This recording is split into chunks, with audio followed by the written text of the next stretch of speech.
Okay, I'm pleased to introduce our next speaker, Emily Lee. Hello. Hi, Emily. Hi. Okay, Emily worked in SEND support in primary schools and managed a play scheme for children experiencing challenging behaviours in London before she became an English teacher. Emily continues to provide support and training to help teachers to meet their young learners' special needs in language education. During Emily's talk, we recommend watching in speaker view, and if you have any questions, please type them in the Q&A box. Take it away, please. Share your screen, Emily. Okay, thank you very much, Simon. Thank you, everybody, for joining me today. I'm just going to share the screen and start the slideshow. There we go. Okay. Okay, hi, I'm Emily. Again, thank you for coming. Education and the way that we teach has, well, it's a bit of an understatement, but it's dramatically changed this year, I think we can all say. We have done, and I'm going to give a big shout out to all of you. We have done an amazing job. We have and continue to do an amazing job. We've had to learn so many things to adapt to so much change. We've been afraid, and we've done it anyway. And we're going to continue to do it anyway. Our young learners are the same, but unlike us, they don't have the emotional maturity to deal with it by themselves. So we have to help them. Emotion is everything. It affects everything we do. If we feel positive, we're able to do. If we feel negative, our ability to do is dramatically inhibited. Okay, so what are our young learners dealing with at the moment? Okay, well, I would say the first one is loss and grief. Some of them are coping with family members, close friends, people that they know have died. I think there's also this kind of global awareness of the amount of people that have died and who are sick in the world. They're also losing connections that they are used to. They've lost their routines. They've lost and been replaced with new routines. They've lost their freedoms. A lot of them are feeling very isolated. They can't go and do the things that they normally would like to do. Some children are only studying at home, and so they're feeling isolated from the class. If you're teaching hybrids, you have some in the class, some online. And many of the students at home have said, but we want to be in the class and I feel alone here. It's really strange to not be connected. They can't go and play and do the activities that they used to do. If one of their family members are sick or infected, they have to stay at home. If something happens at school and one of their classmates is sick, they have to stay at home. If they have a cold, they have to stay at home. So there's an increasing sense of isolation in our children's lives. They may be suffering from psychological issues such as anxiety, depression, and I think that's perfectly normal. I know that my anxiety levels since March have, they're sort of going up and down all the time. Dynamics at home may be affecting them greatly. For example, I had a student last year who was very lively and she was amazing in class, very, very demonstrative. She very physical and active. At home, she would sit there like this because her parents don't think that she's learning if she does that, and they dictate how she responds online. We don't know what's happening at home. I know that I have heard some very angry arguments. I know that I have heard parents having conference calls or telephone calls in the background, which can also affect our students' ability to participate in the class, and that's going to make them feel pretty stressed, right? Often, because both parents are working at home, there's going to be issues of having to deal with greater responsibilities at home, looking after younger siblings, brothers and sisters. They might also be suffering from physiological issues, from stress. Anxiety makes you feel physically unwell. Not moving around as much or exercising as you used to makes your body stiff. Sitting at a computer for a long time makes your back hurt. Staring at a screen gives you screen fatigue. Your head hurts, your eyes hurt. They might also have some economic issues, such as families, parents not being able to work. So they've had to make huge sacrifices in the things that they usually do, things that they usually spend their money on. They might also, students from poorer families may not have access to technology. So there were many students from March until June who weren't able to access education online, which means that they would then have a significant gap in their education, which they've been fighting to catch up from since September. Technology problems, even if you have great technology. I think the new phrase for 2020 is going to be, can you hear me? Can you hear me? Because I swear to God, it's a phrase I use a lot. Even if their technology is working, could have bad audio. Sometimes the Wi-Fi drops, they go out, they come back in. So they lose parts of the lesson. And we're also changing the way we communicate. There are more barriers to communication. If you've got bad audio, you can't hear it, you can't hear very well. You can't follow the class. If you're in a hybrid class, the teacher's wearing a mask, pronunciation. How are we teaching pronunciation? We have to change our approach to this.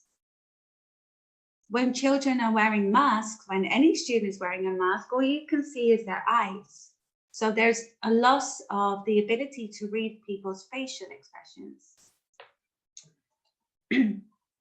Okay, also the learning landscape has changed.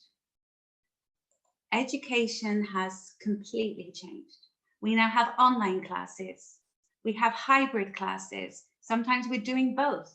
And anybody who's teaching hybrid classes like me knows that you are dealing and you are teaching two very different sets of students with different needs. Our young learners are having to be more independent. They're having to organize themselves. They're having to motivate themselves a lot more than they used to, because we are not physically there to do it for them. And to be honest, I mean, you can see at the camera, the light on their face is flashing. They're probably not following your class, but we're not able to closely monitor them as they used to. Also from schools, from state schools and their full-time schools, sorry. A lot of our young learners are getting homework sent home. There's a huge amount of homework. They're not necessarily having face-to-face or direct teaching. They're having to take it on and look at it and teach themselves a lot. Physical and social distancing. Now, kids and students, they usually they're touching each other. They have something to, they touch everything, Kids touch everything. And now they cannot be, they have to be separated. They cannot interact in the same way. And we have to change the activities that they do. I also teach infants who cannot get out of their little space. And that's a huge challenge. For kids who are very active, it's very challenging for them to stay in one space. And parents are having to teach more and more. They're having to bridge the gap between school learning and learning at home. They're having to have a direct input into their children's education. And sometimes they don't. I've had parents that are very helpful and parents that are not very helpful. I've had parents chopping carrots in the background, which has been very difficult, to be honest, because it's very loud. And personally, I don't like asking them to, I don't like silencing them with the microphone, because for me, that's a way of excluding them. So I prefer really to try and teach them to, well, as I would in a normal not normal anymore, but normal face-to-face class, to choose their moments. So the rules for online classes are completely different for the rules for a face-to-face class, the way we used to teach. You know, it's like, don't annotate on everything. Don't do this. You have to participate. Look at the camera, keep your camera on, turn your microphone on, put your hand up when you want to speak, which is a normal thing anyway. But how do they put their hands up if their camera isn't working? We can use the reactions at the bottom to put it up on the screen. Okay, so what I'd like to talk about just before we continue with some practical things, I'm going to talk about how emotions suppress learning, and then I'm going to talk about what issues they have and how we can help them with those. Okay. Now, Priscilla L. Vale talked about how emotions suppress learning. And so I have to give you a little bit of neuroscience here. Basically, in our brains, we've got the limbic system and we've got the cortex. Now, the limbic system absorbs all the information around us and our emotions, everything, and it gives the information to the cortex. And then the cortex decides whether it's going to function or not. So the cortex is responsible for your memory, your attention, your thoughts, or everything that you think, language and consciousness. So if we have a look at the first picture, there's a light bulb, it's off. Now, how do we turn the light on? We press the switch, right? Yeah. Okay, now, if the limbic system sends positive information, everything's okay, we feel good, then the cortex, it flicks the switch to the cortex and it's on and everything works, okay? If the negative emotion is fed to the cortex, then nothing. So sometimes if our kids are experiencing negative emotions, you know what? It's not that they don't want to learn. Well, sometimes they do, but a lot of the time it's not that they don't want to learn. They simply can't. So how do we turn on the switch? What do they need? Okay, so what do they need emotionally? I would say that the first thing that they need is a safe place to be. They need to feel safe, absolutely.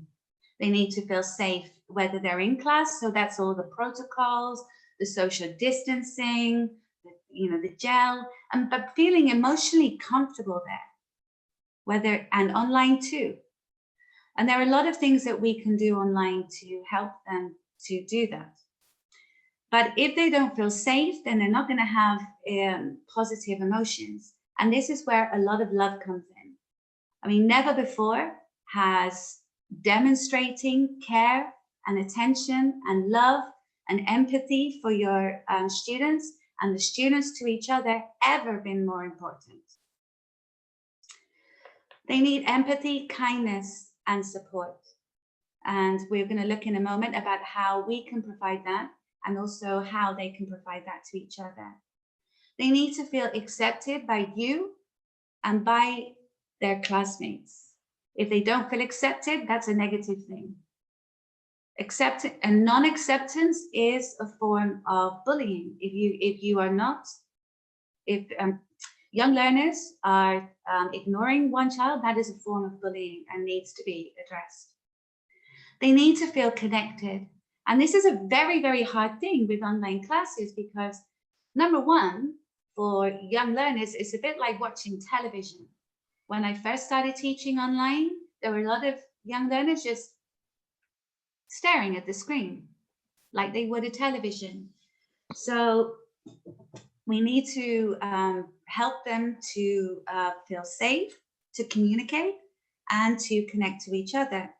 And that is complicated. When you've got hybrid classes, how are we going to get the young learners online to connect to the students in class? And that's something I've been working on for 3 months. I'm not an expert by any means, but for me, them feeling safe, knowing that they're loved, and helping them to feel connected to each other is my first goal of every single class. The learning comes later. They need help with difficult emotions, okay? Because they are still learning how to deal with difficult emotions. We have to help them learn how to regulate their emotions.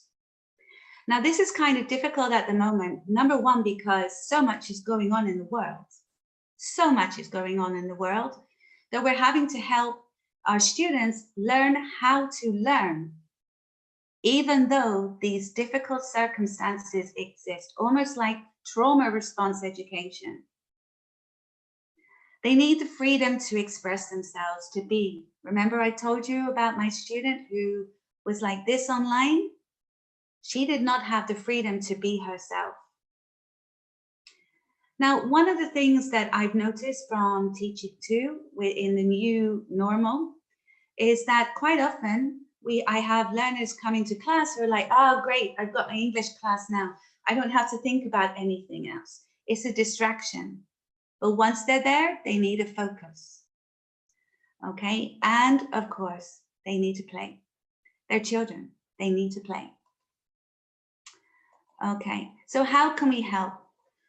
Now, number one, we need to, with social emotional learning, we can help our students learn to learn empathy, to demonstrate empathy for each other. The rules of respect and kindness are paramount at the moment. Check in with them, you know, like, how are you today? I mean, I know this sounds a little bit dumb, but it actually really works for me. Now, my students, every time they come to class, they all play rock, paper, scissors. Rock, paper, scissors, 1, 2, 3. And the winner is responsible for saying hello to everybody in the class.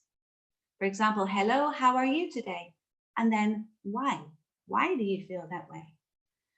So you need, with social emotional learning, you need to be teaching them lots of different language of emotions and how to express themselves, which we do anyway. But it's a little bit different when you're not there. One of the things that I do at the beginning of the year is I got them to draw lots of different emotions, emojis and things like that. And that is in their notebook. So every class, we say, how are you today? And they have a look and why? And they show you the emoji. One for lockdown, which was funny for me from a student, was just a drawing. This is what I feel in lockdown, and which was true for me too, actually. Keep checking in with them emotionally. If you think that they're not feeling too good, or suddenly there's a change, you think their emotion has gone from positive to negative, you can send them a private message in the chat. How are you? Are you okay? With teenagers, I would sometimes take them to a breakout room. Personally, I don't feel it's okay to put young learners in a breakout room. Personally, in a face-to-face class, I wouldn't leave the room and leave them on their own. So I don't think I should do that online either. But keep checking up on them. Are they okay? And if you feel that something is seriously, seriously wrong, do not hesitate to do not hesitate to contact the parents. Kids also need time to balance their emotions. So really now I would spend the first 10 minutes of the class just getting kids in the right mood now, instead of going into the class as soon as we've said hello. If you are noticing that a student has a negative feeling, they're not okay, give them time to just bring themselves around. Don't keep questioning them, are you okay? Sometimes they just need a little bit of quiet time just to find their balance. We need to find ways to help them create meaningful relationships in the class, with each other and with you. So this is all about positive communication, finding ways to get them to interact as much as possible. A lot of them have lost their best proximity to their best friends. So I've got best friends, one is in class in a hybrid situation, one is online. So try and find activities where they can communicate as much as possible. Even if you're doing it like homework for two of my students, I have spoken to the parents and they now do their homework together via video call, which is really nice. We need to make rules for positive interactions and contributions.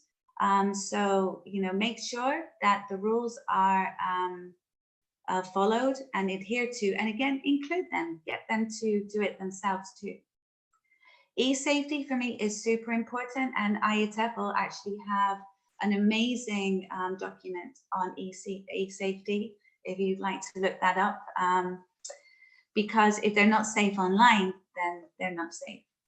Okay, and fill your classes of fun. Remember, as I said before, they're kids, they need to play. Okay, now what do they need academically? Now, Erickson, this is the development of the self-concept. He did amazing research and produced a lot of things on self-concept development, which is a little bit different from self-esteem. So self-esteem is how I feel about me, and self-concept is what I know about me. Now, at this age, between the age of 6 and 12, they are at a stage which is basically industry versus inferiority. So they need to feel good about themselves. They need to feel that they're progressing and that they're moving forward. So if everything is good, it's like, I can do it. I'm good enough. I know this. And if they have negative emotions and their self-concept doesn't develop healthily, then they're going to be feeling that they can't do it, that they're not good enough. And let's face it, we really don't want them feeling that way. So academically, they need opportunities. They need opportunities to be productive, to learn and to do. Okay, this has been a bit difficult for me. For example, in September, I had to really address, when I first started teaching hybrid classes, I realized I was talking all the time. I was giving all the time.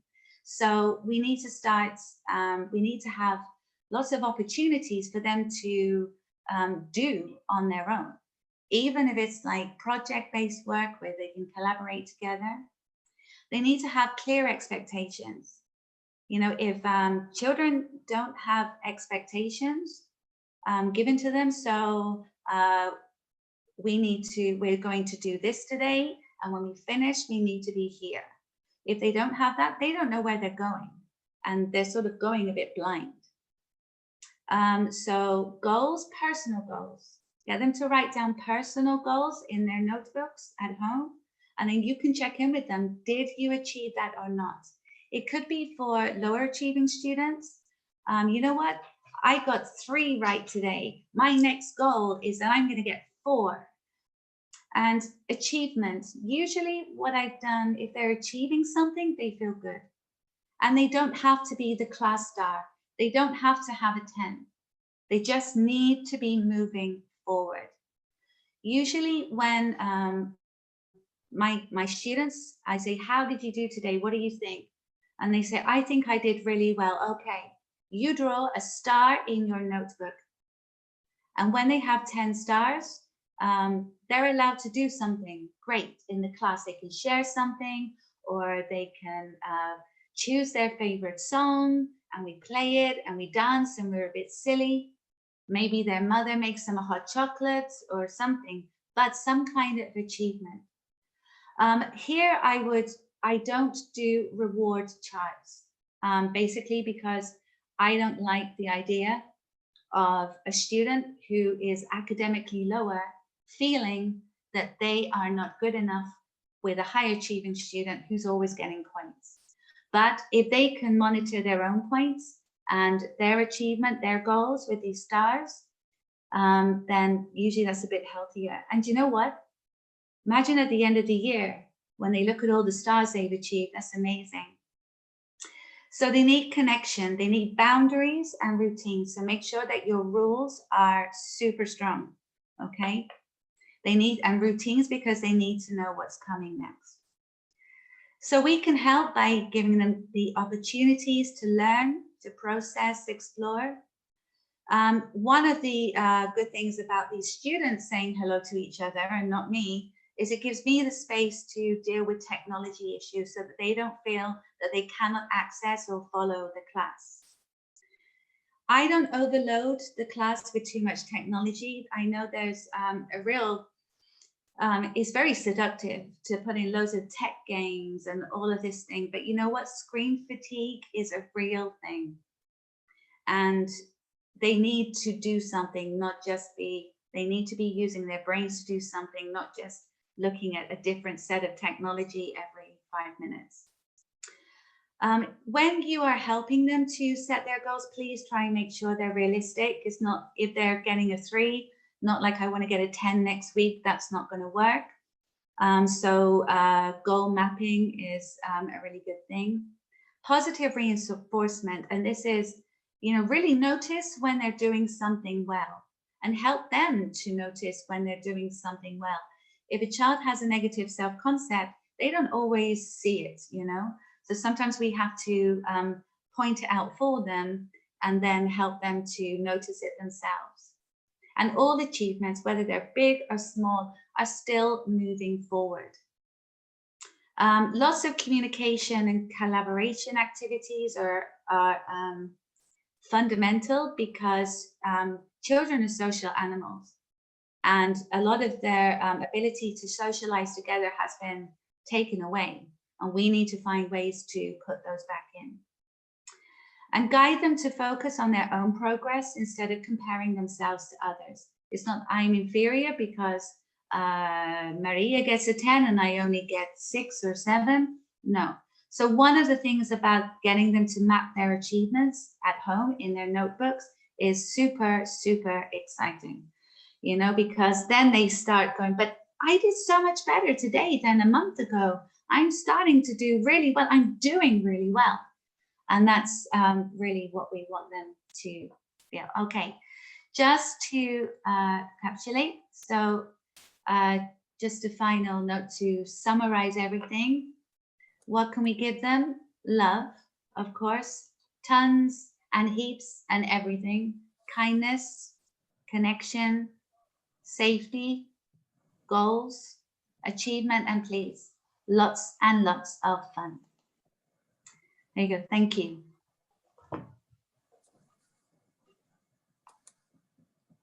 Emily, thank you very much. That was great. You're welcome. I think it's a theme that's come out over the past couple of days, is kind of looking after the whole child and making sure that, you know, that if you get the emotional well-being right of the child class, then that's going to feed into the class and how well they can respond and the kind of progress they can make. So I think what you've said has really brought it home, and you know, and especially in the environment in the last, whatever it is, 8 months has been very difficult for children, especially because, you know, they perhaps have a little less understanding than we do as adults.